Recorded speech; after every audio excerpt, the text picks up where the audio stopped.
Muy buenas tardes a todos. Vamos a empezar con la clase de Teoría General del Proceso de hoy, jueves 28 de octubre.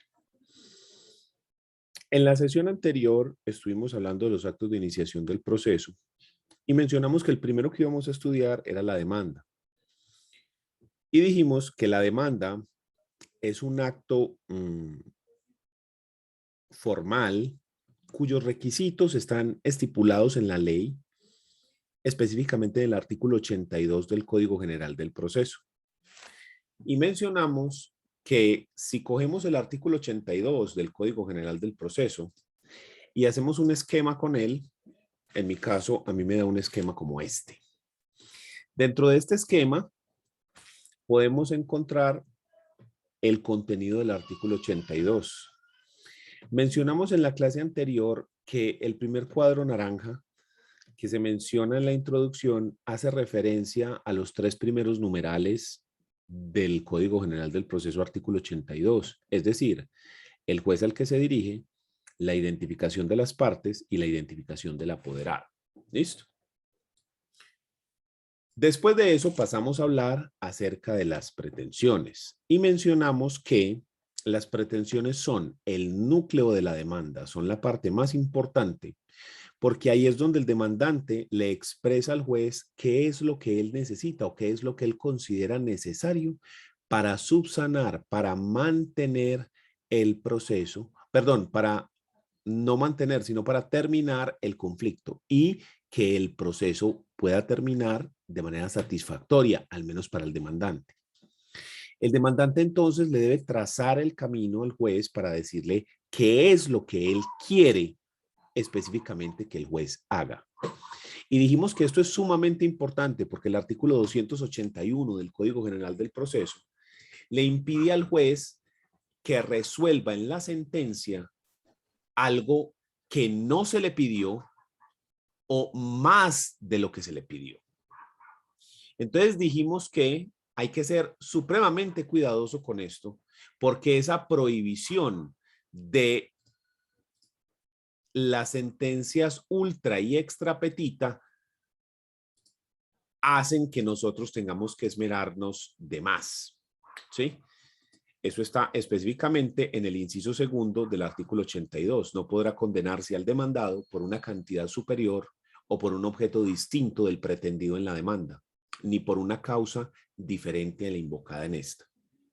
Entonces, esto hace que nosotros tengamos que tener, digamos, mucho cuidado con las pretensiones y que intentemos que estas hacerlas, digamos, muy concienzudamente. ¿Ok? Entonces, dijimos además que usted dentro de una misma demanda puede proponer o puede pedir varias cosas. Usted puede hacer varias pretensiones. Este fenómeno se conoce como acumulación de pretensiones, cuando dentro de una misma demanda se piden varias cosas, hay varias pretensiones. Para que la acumulación de la demanda, de acumulación de las pretensiones, perdón, sea válida, debe cumplirse con los requisitos del artículo 88. Vamos a mirarlos. Artículo 88, Código General del Proceso, acumulación de pretensiones.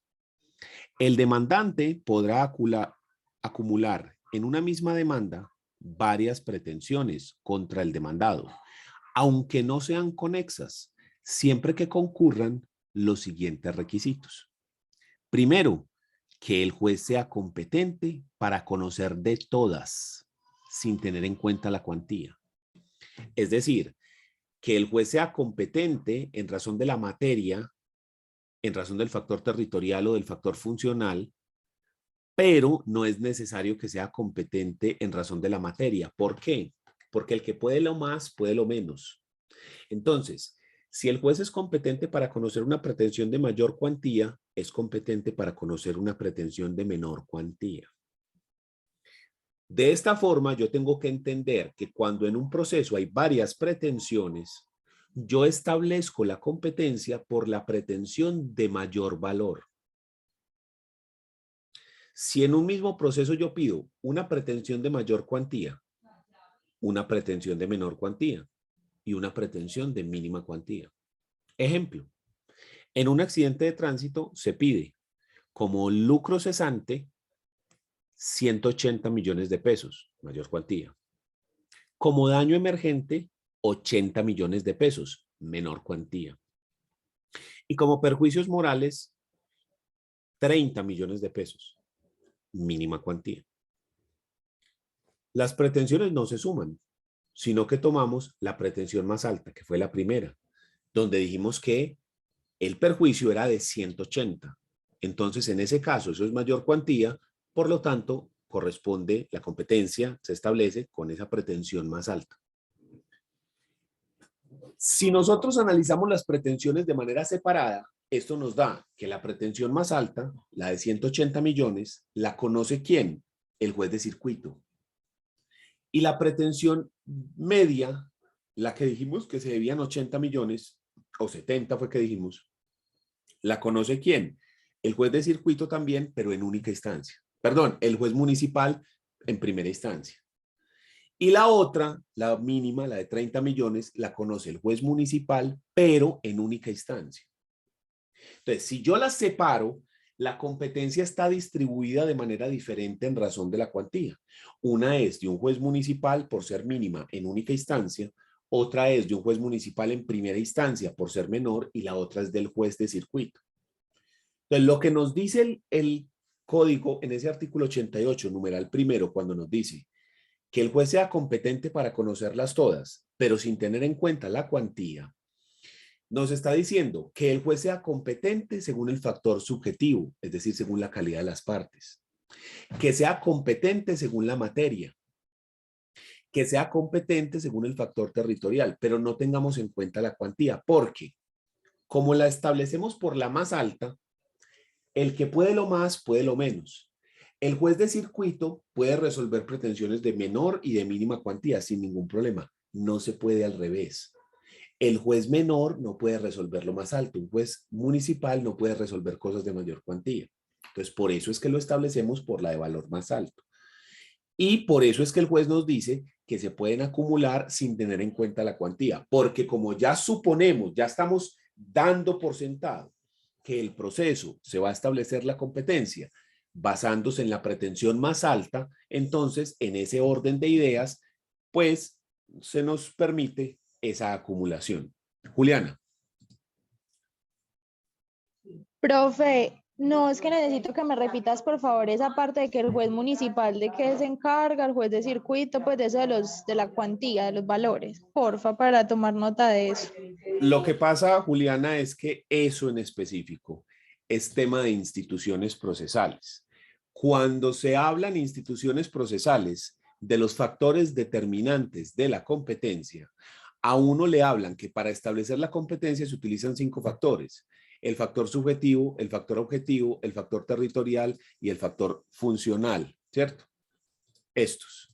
Y a uno, cuando le hablan del factor objetivo, le dicen que el factor objetivo se divide en 2, en la materia y en la cuantía. Y se nos dice que la cuantía es mayor, menor o mínima. La mínima cuantía equivale a menos de 40 salarios mínimos. La menor cuantía de 40 a 150. Y la mayor cuantía más de 150 salarios. ¿Ya? Y después a uno le dicen que esa cuantía sirve para esto. Que la mínima cuantía hace que sea competente el juez municipal en única instancia. Que la menor cuantía sea competente el juez municipal en primera instancia y en segunda el juez de circuito. Aquí sería competente el mismo juez en la mínima y en la menor, solo que acá es en única instancia, no hay superior, no hay apelación. En cambio, en la menor sí hay apelación ante el juez de circuito. Y luego nos vamos a la mayor cuantía, más de 150, donde ya el juez competente es el juez de circuito en primera instancia. Y en segunda instancia le corresponde al Tribunal Superior de Distrito. Entonces, la cuantía se utiliza para esto, para establecer dónde inicia el proceso y si tiene segunda instancia, a quién le corresponde. Entonces, la mínima cuantía no le corresponde. Yo no lo expliqué así de esta manera porque, como te digo, eso es tema de otra materia que se llama instituciones procesales, cuando a uno le hablan de los factores que determinan la competencia. Pero si vos querés hacer un recuerdo porque no lo viste, porque no lo has visto todavía, porque lo viste y no lo recordás o por cualquier circunstancia, en el canal de YouTube buscas videos de instituciones procesales. Yo acabo de terminar ese tema. Entonces podés meterte ahí y yo hago ahí una explicación de ese tema, de los factores que determinan la competencia. Son como 2 o 3 clases, pero si querés solamente la parte de la cuantía, te puedes meter en ese punto. O si no has visto la materia, pues esperar a ver la materia. ¿Ya? Entonces fue por eso que no lo expliqué de esa manera, sino que pasé rápido por ahí porque estoy suponiendo que eso ya se vio. ¿Listo? Entonces fue por eso. ¿Me pareció ver otra mano levantada o no?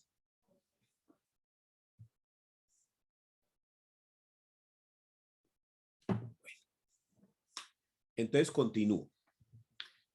Entonces, para poder pedir varias cosas dentro de un solo proceso, el Código General nos dice que hay 3 requisitos. El primero de esos 3 requisitos es que el juez sea competente para conocer de todas las pretensiones sin tener en cuenta la cuantía. ¿Listo? Ya les expliqué a qué se refiere esa frase, es que sea competente según el factor objetivo en cuanto a la materia, según el factor territorial y según el factor subjetivo. ¿Listo? Esta segunda la voy a dejar de última, entonces pasemos a la tercera. Que todas las pretensiones puedan tramitarse por la misma clase de proceso. ¿Ya? Esta la dejamos de última, esta la explicamos ahorita. Que todas puedan tramitarse por la misma clase de procedimiento. Resulta que el Código General del Proceso nos trae 4 clases de procesos. Entonces, el código nos dice que tenemos los procesos declarativos, que tenemos los procesos ejecutivos, nos dice que tenemos los procesos liquidatorios y nos dice que tenemos los procesos de jurisdicción voluntaria.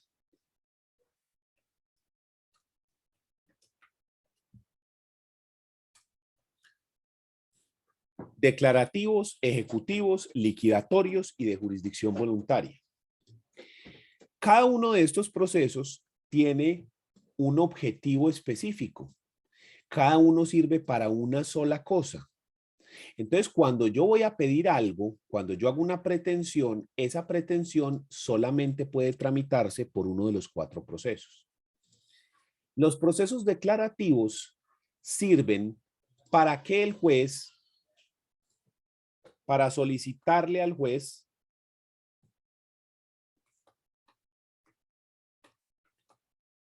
que declare la existencia, inexistencia o modificación de una situación jurídica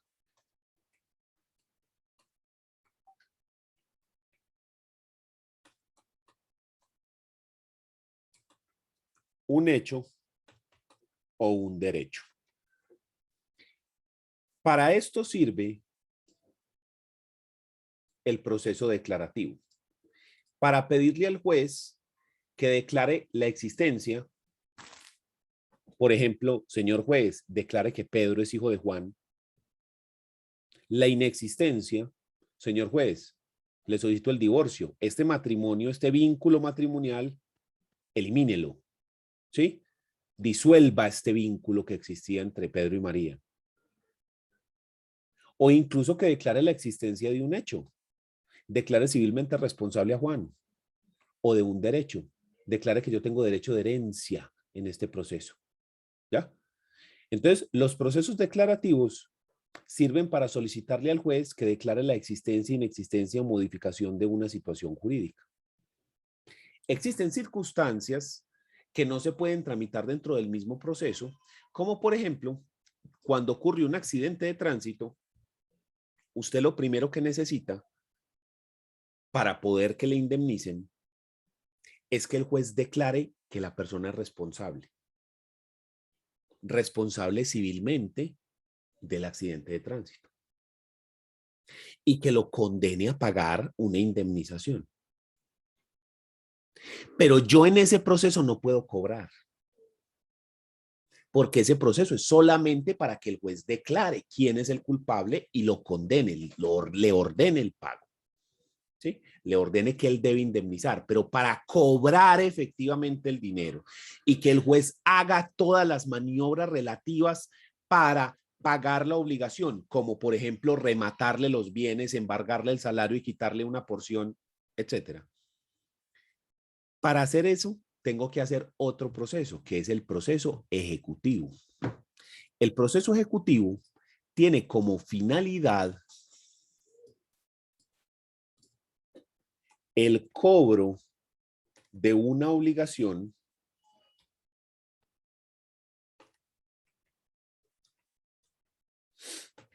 que conste en un título ejecutivo.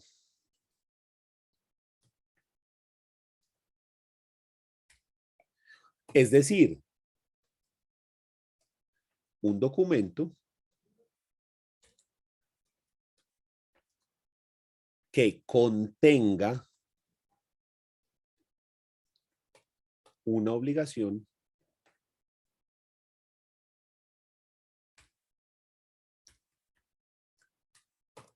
clara, expresa y exigible.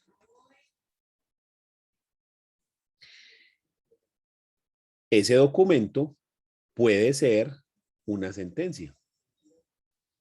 Entonces, la idea del proceso ejecutivo es única y exclusivamente cobrar. Muchas veces en el consultorio jurídico les va a ocurrir que una persona llega y dice, necesito que le embargue la mitad del sueldo a mi marido. ¿Cómo? ¿Perdón? Sí, embargue la mitad del sueldo. ¿Pero por qué? Porque es que le tiene que pagar alimentos al niño. Y usted, ok, listo, perfecto. Sí, señora, en efecto sí se puede llegar a embargar eso, pero cuénteme, ¿cuánto es lo que debe el señor? ¿Cómo así? Nosotros necesitamos que la cuota esté fijada, que esté establecida en un documento. Ustedes firmaron una conciliación o una escritura pública donde acordaron cuánto eran los alimentos. No.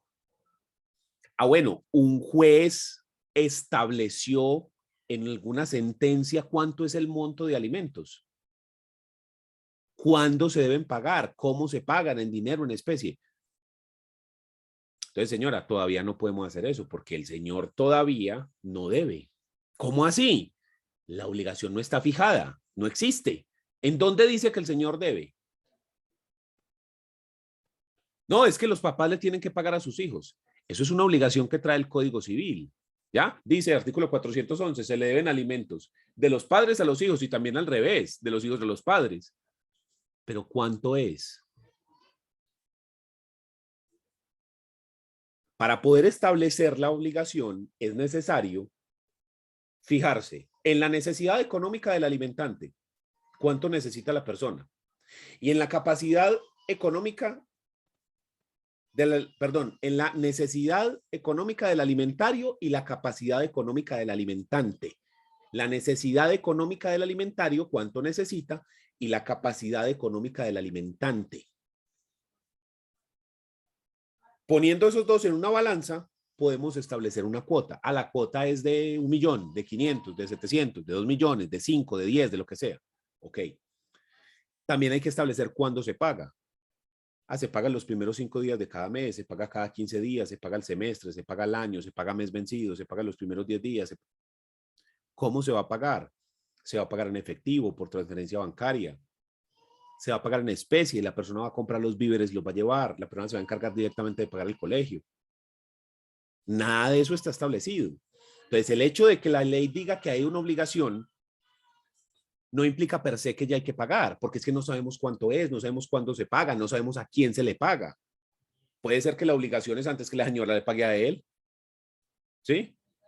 Porque eso depende de una cantidad de cosas. Entonces, primero hay que establecerla.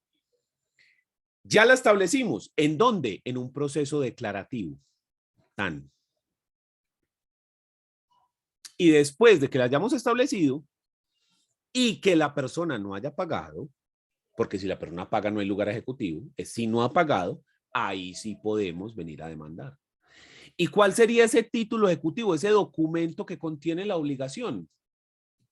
La sentencia, donde se dijo que el señor tenía que pagar. ¿Ya? Entonces, muchas veces a las personas les toca hacer dos procesos. Y uno como abogado le tiene que dar esa explicación.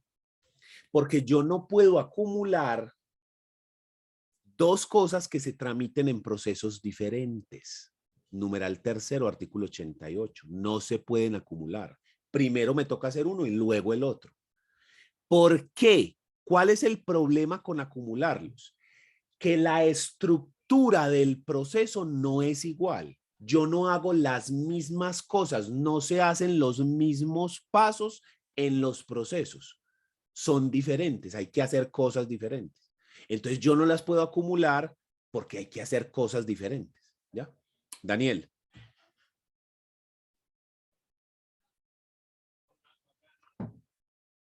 Daniel Ruiz. Hola, profe, buenas noches. Buenas. Dígame, cuénteme.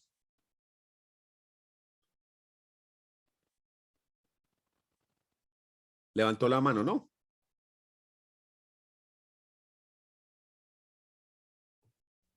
No se le escucha.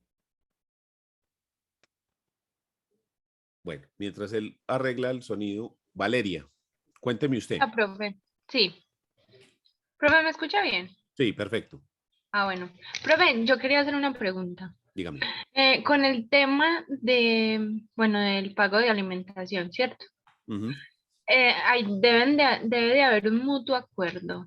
O sea, No necesariamente. hay Es que decir, tener obligación de que cada uno esté no, presente. el documento en el cual está establecida la obligación puede ser de mutuo acuerdo porque se hizo en una escritura pública o en una conciliación. Ok. O si no hubo mutuo acuerdo, pues entonces toca demandar y que el juzgado lo establezca. Es Pero más, yo, por ejemplo, yo sola no puedo hacer ese documento y decir y determinar de qué manera se debe de pagar como... no, usted necesita, si no es de mutuo acuerdo, necesita que un juez le determine el monto. Ah, o sea, me refiero a que yo solita puedo ir donde el juez y decirle de qué manera quiero que le paguen a mi hijo la alimentación, o el juez es el único que puede determinar eso si soy yo sola y no hay un mutuo acuerdo. Cuando se solicita la acción de fijación de cuota alimentaria ante el juzgado, el demandante, en este caso serías vos, tiene que decir cuánto es la necesidad alimentaria.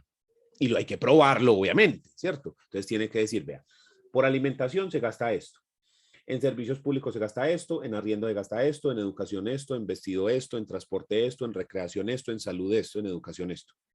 ¿Ya? Todos los rubros demostrados, obviamente, recibos y todo bien organizadito. Ahí entonces se vincula al demandado. Y el demandado puede proponer, dentro de la contestación, formas de pago. ¿Ya? Entonces él puede proponer, vea, yo propongo pagar esto en especie y esto en dinero. ¿Sí? O propongo pagarlo todo en dinero. O yo me encargo de pagar estos gastos y la otra persona se encarga de pagar estos otros, ¿cierto? Pero al final, si no hay acuerdo, el juez determina cómo y cuándo se tienen que pagar, dependiendo de los dos requisitos que te digo, la necesidad y la capacidad económica. Porque si la Obvio. persona no tiene necesidad, no hay lugar a los alimentos, usted no los necesita, ¿sí me entiende? Sí, Imagínese sí, Lionel si el Messi. papá no está presente, no sé. No, es que eso es lo que imagínese me Lionel gusta. Messi, cuando se lo llevó el Ah, Barcelona pues. a los 18 años. Pues yo le pago, pues la verdad lo mando a estar por ahí en 4 universidades. O sea, sí es lógico, ¿cierto? Pero me refiero a que Y si el padre o la persona que debe responder no está presente en esa demanda. Si la persona no aparece, entonces ahí hay una forma de actuar, el código nos permite, cuando el demandado está ausente, ¿sí? No que se murió, porque eso ya es otro evento diferente, ¿sí? Sino que No, no obviamente sabemos dónde hablo. está, ¿cierto? Ujú. O si sabemos, si lo notificamos y la persona simplemente no apareció porque no le dio la gana. Entonces, dependiendo del escenario, existen varias posibilidades. En el escenario de que no sabemos dónde está, la ley nos dice, no, hay que hacer un emplazamiento, que es hacer una publicación en prensa y radio. Hoy en día, por lo de la pandemia, solo basta con hacer una inscripción en el Registro Nacional de Personas Emplazadas. Se le nombra un abogado de oficio, un curador ad litem, y el proceso se lleva a cabo sin la persona. ¿Listo? Y ese curador ad litem se va a encargar de contestar la demanda como a bien pueda y ya. ¿Listo? Si el caso es que sí sabemos dónde está y le notificamos y la persona no quiso asistir, que eso es otro paseo, entonces ahí aplica lo que dice el artículo 97 del Código General del Proceso, que se llama confesión ficta.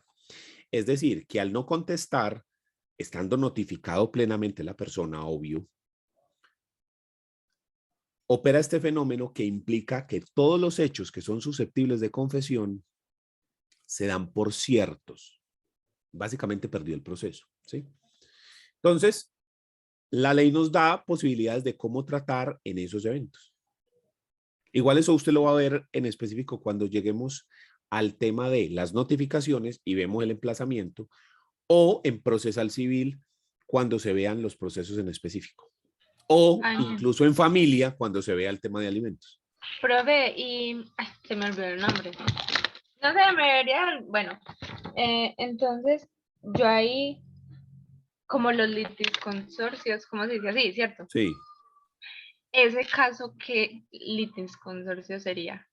Ahí no hay litisconsorcio, aun cuando aparecen dos personas. ¿Por qué no? Porque el demandante es ¿quién? El hijo, ¿ya?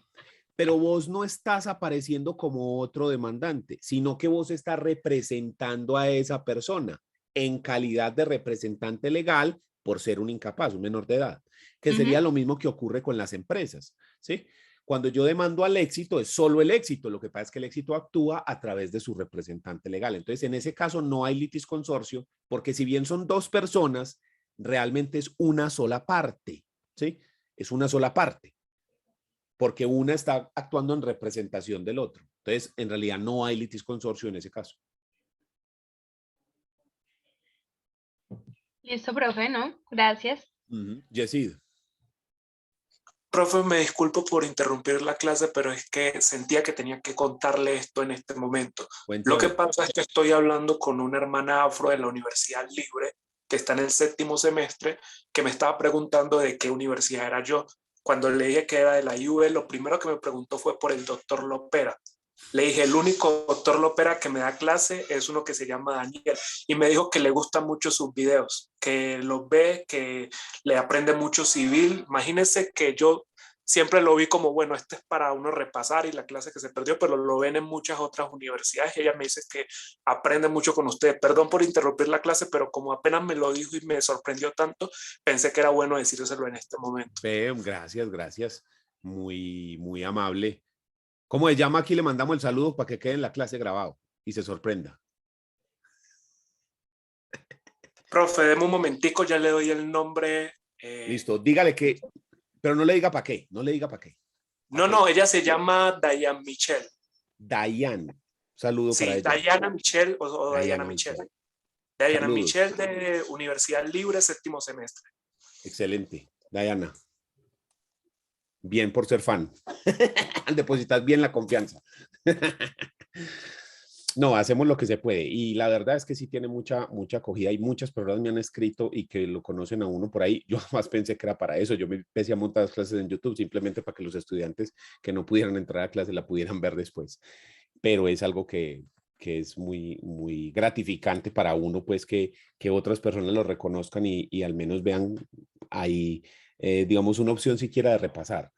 Entonces me parece muy, muy bacano eso y gracias por por el comentario, porque la verdad, lo que te digo, sí le llena a uno como de orgullo, le llena a uno de aire la camiseta.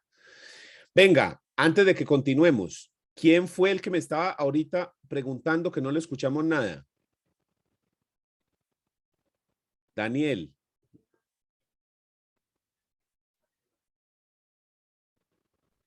Profe, buenas noches. Ahora Ahí sí. sí, ahí sí, ahí sí, ahí sí. Ah, ya no, ahí sí no. Sí. Ah, bueno, profe, no, Ah, ya, pues ya, quería ya, como ya, ya, diga, excusarme hable, porque hable, hable, y no se pues mueva. apenas llegué a la clase. Hágale, dígalo, dígalo, dígalo. Sí, ahora sí. Estoy como mal de señal.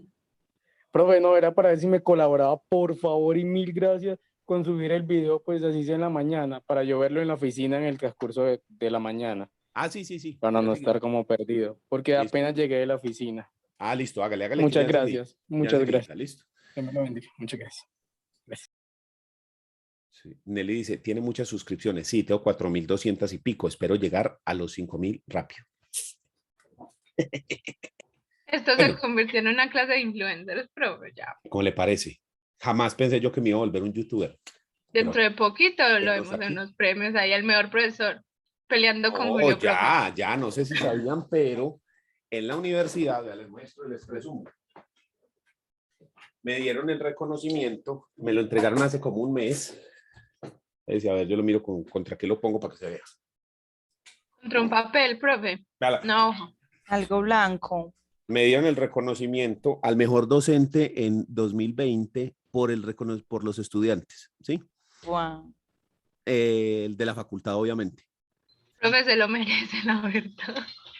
Entonces, muy agradecido, muchísimas gracias. Me lo dieron ahorita hace como un mes por el 2020, que fue justo el año de la pandemia. Entonces, muy agradecido. Siempre lo pongo allá, pero como es así, no se nota, no se ve. Tengo ganas como de pegarle una hoja acá atrás, a ver si se ve. No, sí o no, porque es que no se ve. Pero es muy bonito, la verdad me gustó Profe, no, mucho. se lo merece Uno se completamente siente por muy bien él. que venga sobre todo los estudiantes, porque no fue de los administrativos, sino de los estudiantes. Entonces, para mí tiene mucho más valor, ¿sí? Porque ustedes al fin y al cabo son las personas que el mejor juez que uno tiene como profesor, los mismos estudiantes. Entonces, muchas Profe, gracias pero es por que eso. es porque como usted sus clases las trae a una realidad y no es de pronto como tan tecnicista la forma de hablar, es mucho más fácil para nosotros entender el mensaje. Entonces sí es algo que valoramos mucho porque yo personalmente, clase a punta de teoría, sin ejemplos a la realidad, yo no entiendo ni muque o gringa. Es que yo lo sufrí, Ani, fue por eso. Mi clase de teoría general del proceso, yo no entendí nada, ¿sí?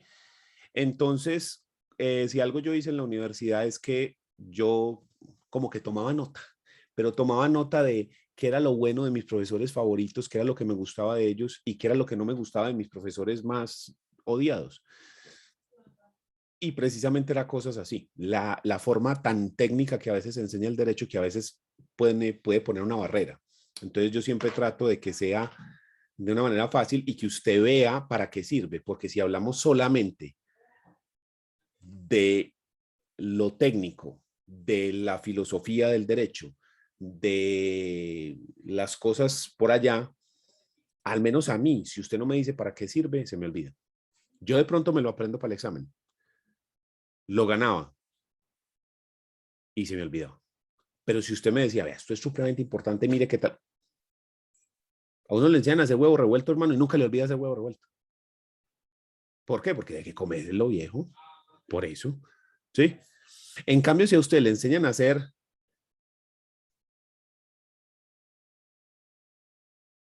un goulash, usted de pronto lo hace una vez, la segunda vez tiene que volver a consultar la receta. Y cuando lo haya hecho por ahí 5 o 6 veces, usted dice, bueno, listo, ahora sí.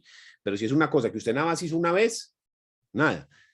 Entonces, lo útil, las cosas que de verdad va a usted a utilizar, yo trato de procurar que usted vea lo importante para que lo coja. Ese al menos ha sido siempre mi lema y y trato como de llevarlo así, porque si yo no enseño esto y le muestro a la gente para qué sirve, es letra muerta y esa no es la forma que a mí me parece correcta de enseñar. Respetable el que piense diferente. Igual como yo, pues yo pienso que teoría, pues encontramos siempre en los libros, pero nosotros si realmente el objetivo de los docentes es educarlo a uno y enseñarle para salir al ámbito laboral, pues realmente entonces deberían de enfocarse más en la práctica, así sea a punta de ejemplos, porque obvio pues en ese momento no tenemos de pronto las posibilidades completas de hacer una práctica como más a la realidad, pero así sea con ejemplos para uno tener más o menos unas bases, porque pues teoría, los libros y en todos lados. Imagínense que cuando yo hice el diplomado en educación universitaria, que lo hice aquí en la Universidad de Envigado, a uno lo ponen a hacer como una mini tesis. Y mi tesis fue la enseñanza práctica del derecho. Esa fue mi tesis. Y el problema que yo proponía era que no se utiliza un modelo de enseñanza práctico, sino un modelo de enseñanza teórico. Y yo lo veo como un fallo y hasta el día de hoy yo trato de corregirlo. Obviamente eso se ha cambiado mucho y hay profesores que también han optado por una enseñanza así. Hay otros más tradicionales que no, o que simplemente tienen una visión diferente, muy respetable todas, pero para mí eso es clave. Y así se llamaba mi tesis del diplomado en docencia universitaria. Enseñanza práctica del derecho, para que lo vean, ¿no? Bueno, terminado el receso, continuemos. Profe, ¿no lo puedes mandar al grupo? Voy a buscar si lo tengo y se los envío. Listo, profe. Liquidatorio. ¿Para qué es el proceso liquidatorio? El proceso liquidatorio se utiliza para solicitar que un patrimonio común se reparta entre los interesados. Para solicitar que un patrimonio común se reparta entre los interesados. ¿Cómo así? Sucesiones. El que fallece deja un patrimonio común. ¿Por qué común? Porque ya ese patrimonio le va a pertenecer ¿a quién? A los herederos. Entonces, para repartirlo entre los herederos. La sociedad conyugal. Se separan las personas, entonces quedan los bienes sociales. Hay que repartirlo entre los dos cónyuges. Las sociedades comerciales. Lo mismo. Básicamente es, imagínense que estamos en una fiesta y llegan con la torta. Y entonces le dicen, Ani, usted que es la experta, mira el cuchillo, parta la torta y denos de atajada a cada uno. Y usted dice, bueno, ¿cuántos son? Listo, taque, páseme las servilletas, pues, tin, y va repartiendo. Ese es el proceso liquidatorio. El patrimonio común, bueno, ¿quiénes son los interesados? ¿Cuánto es su derecho? ¿Cómo se reparte? A ver, ¿qué dice la ley? Listo, tan, entonces tenga su tajada, tenga. ¿Sí? Básicamente así es. Entonces, ahí está. Ahí está. Entonces, ¿cuál es el problema? La estructura de un proceso declarativo es esta. Demanda, admisión, notificación, contestación. Y después de eso pasamos a dos audiencias. Una o posibles dos. La audiencia inicial, la audiencia de instrucción y juzgamiento. Y dentro de alguna de las dos se puede dar la sentencia. Esa es la estructura. Y en el liquidatorio es así. La demanda, no hay contestación. La admisión, una audiencia que se llama audiencia de inventario y avalúo. Etapa de partición y sentencia aprobatoria de la partición. Entonces, mire que son dos cosas diferentes. Se hacen cosas diferentes ahí. Entonces, por eso no se pueden acumular. Porque unas pretensiones toca tramitarlas por proceso liquidatorio, otras por declarativo, otras por ejecutivo. Y como las fases, lo que se hace dentro del proceso es diferente, yo no lo puedo juntar. ¿Sí? Porque se tienen que hacer cosas diferentes. ¿Ya?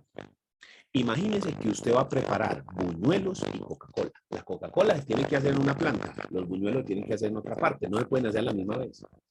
Básicamente es eso. ¿Listo? Y el último, en la última clase de procesos, el de jurisdicción voluntaria, esto ni siquiera debería ser un proceso, porque la primera característica que tiene esto es que no hay contención, no hay pelea. Es una solicitud que se le hace al juez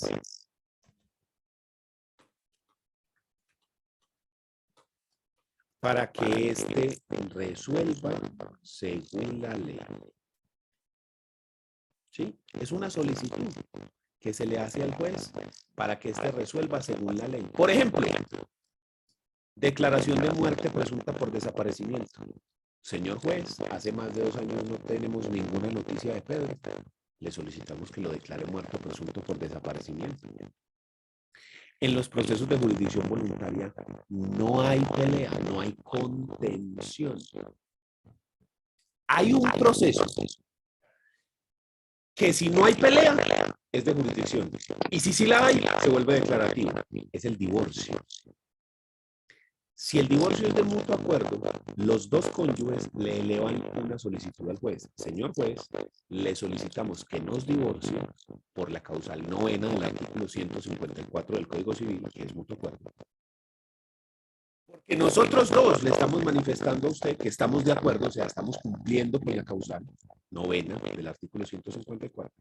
Entonces le solicitamos disuelva este matrimonio.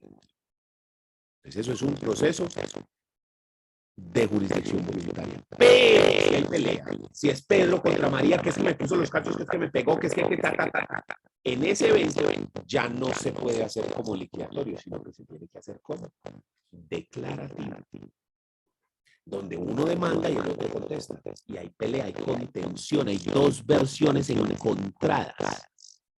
¿Listo?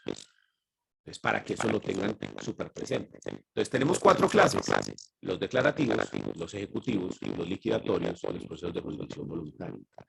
Nosotros solamente podemos acumular pretensiones declarativas con declarativas, ejecutivas con ejecutivas, liquidatorias con liquidatorias, de jurisdicción voluntaria con jurisdicción voluntaria. María Valentina. Profe, ay, qué pena interrumpirlo, es que no sé si solo soy yo, pero se está escuchando con un zumbido muy maluco. Un zumbido. No, es usted sola. No, yo también No, lo yo estoy también lo estoy escuchando así. Yo pensé que eran mis audífonos y eran moviendo. Y yo los desconecté. Bueno, entonces, espérame un segundo.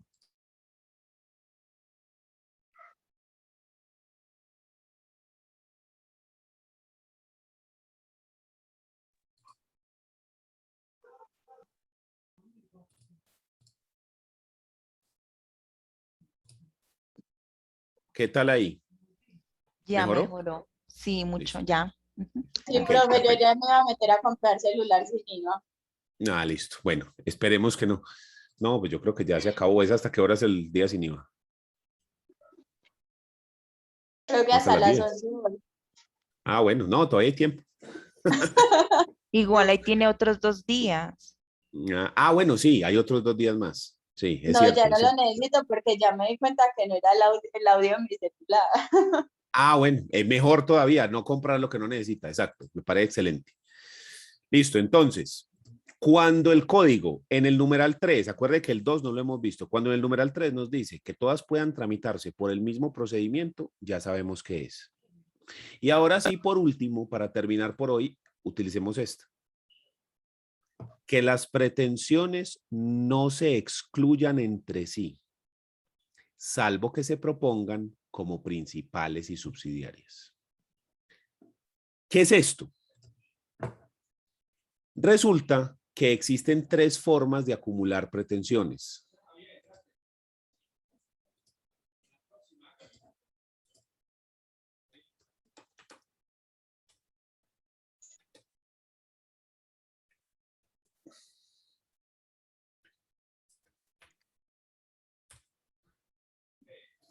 Formas de acumular pretensiones.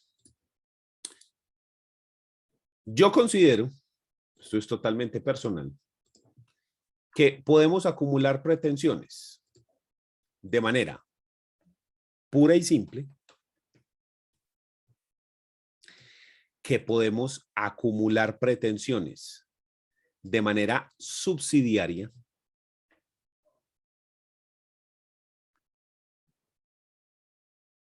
y que podemos acumular pretensiones de manera consecuencial. De manera Pura y simple, subsidiaria y consecuencial. Pura y simple es cuando yo al juez le pido varias pretensiones.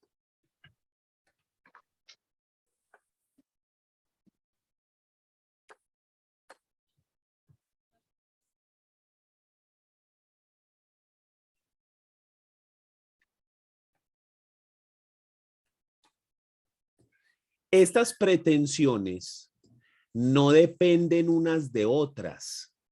Estas pretensiones se pueden analizar de manera independiente y el juez, por ejemplo, nos puede negar una y concedernos la otra, o nos las puede negar todas, o nos las puede conceder todas, o incluso nos puede conceder solamente una. Porque cada una se analiza de manera independiente. Ejemplo, usted llega a la tienda y le dice, dame una empanada y una gaseosa. El tipo le da la empanada sin importar que haya gaseosa o no. Le entrega la empanada y ya. Ah, no hay empanada, no le da empanada. Y va por la gaseosa, mire la cara. Ah, no, no hay gaseosa, no le dan gaseosa. O le dan las dos. Una es independiente de la otra. Nada tiene que ver una cosa con la otra. Entonces, por ejemplo, cuando usted tiene un arrendamiento, usted puede pedir el canon de enero y el canon de febrero y el canon de marzo. Cada canon se cobra de manera independiente. Porque puede que, por ejemplo, el canon de febrero, el demandado diga, no, yo ya lo pagué, mire aquí el comprobante de pago, listo, entonces ese no. Pero el de enero y febrero sí no. El de enero y marzo. Eso sí no, entonces páguelos. Entonces usted le pide varias cosas que no dependen entre ellas, que son pretensiones independientes, que el juez puede analizar de manera independiente y que no dependen que se concedan o se nieguen para analizarse las otras. Cada una puede decirse que son pretensiones principales, independientes. La segunda acumulación es la acumulación subsidiaria. Esta acumulación tiene la particularidad que tenemos una pretensión principal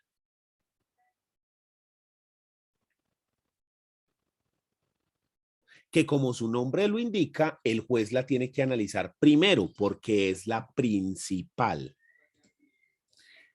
Pero si el juez por alguna circunstancia no reconoce esa pretensión, la niega, entonces debe pasar a analizar la pretensión subsidiaria.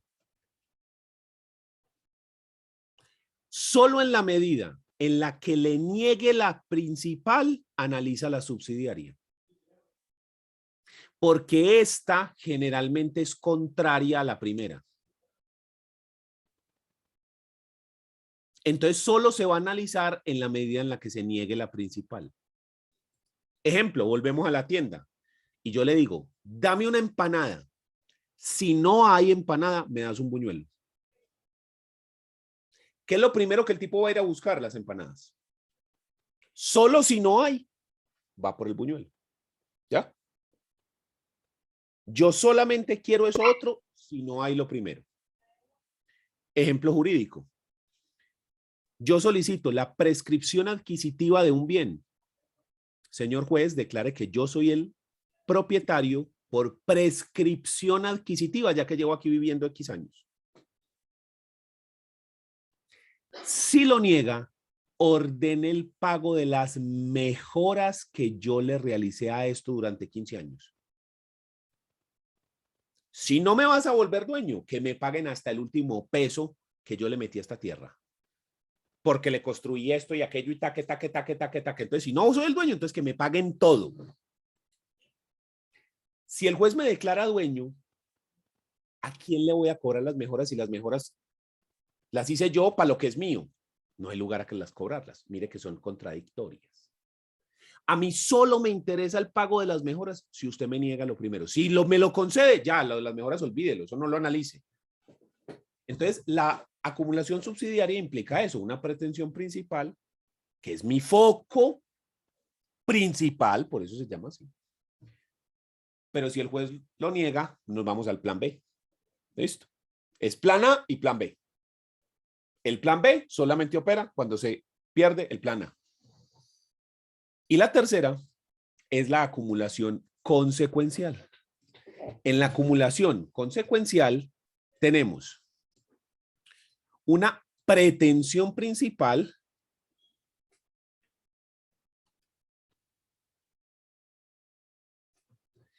y solo en la medida en la que la pretensión principal se conceda, entonces el juez pasa a analizar la pretensión consecuencial.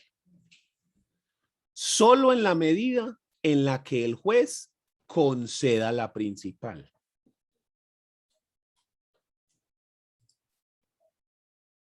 Entonces yo le digo en la tienda, dame una empanada y un tarrito de ají. Si no hay empanadas, ¿para qué el ají? El ají es para la empanada, no más. Entonces yo le digo, mírame esto. Si lo concedes, vamos acá. Ejemplo jurídico. El de los accidentes de tránsito que hemos mencionado. La pretensión es, declare civilmente responsable del accidente a Pedro. Él fue el que tuvo la culpa, como dicen en la calle, del accidente. Como consecuencia de ser el civilmente responsable, ordene que indemnice los perjuicios ocasionados. Porque es que con ese accidente se ocasionaron estos y estos y estos y estos perjuicios. Entonces ordene el pago. Entonces, cuando yo voy a acumular, tengo que mirar de qué forma. Si simplemente voy a pedir varias cosas de manera independiente, que no dependen una de la otra.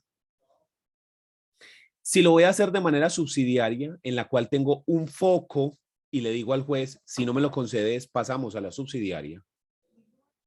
Y tenemos la pretensión consecuencial, donde damos una pretensión principal y en la medida en la que ésta sea concedida, pasamos a la pretensión consecuencial. ¿Listo? Esas son las formas de acumular. Entonces, volvamos al código. Las pretensiones no se excluyan entre sí. Usted no puede pedir cosas contradictorias, a menos que se propongan como principales y subsidiarias. O sea que usted ya sabe a qué se refiere esto. Yo sí puedo pedir cosas contradictorias siempre y cuando le digo, primero mide esto y en caso tal de que no, mide aquello. De resto, no puedo pedir cosas que sean contradictorias entre sí. Jason. Profe, qué pena interrumpirlo. Lo que pasa es que yo he tenido dificultades con mi computador y hasta ahora pude mirar las notas de ese examen. Entonces... Espérame, Jason. Espérame, terminemos eso. ¿Alguien tiene alguna duda de lo visto en clase? No, profe.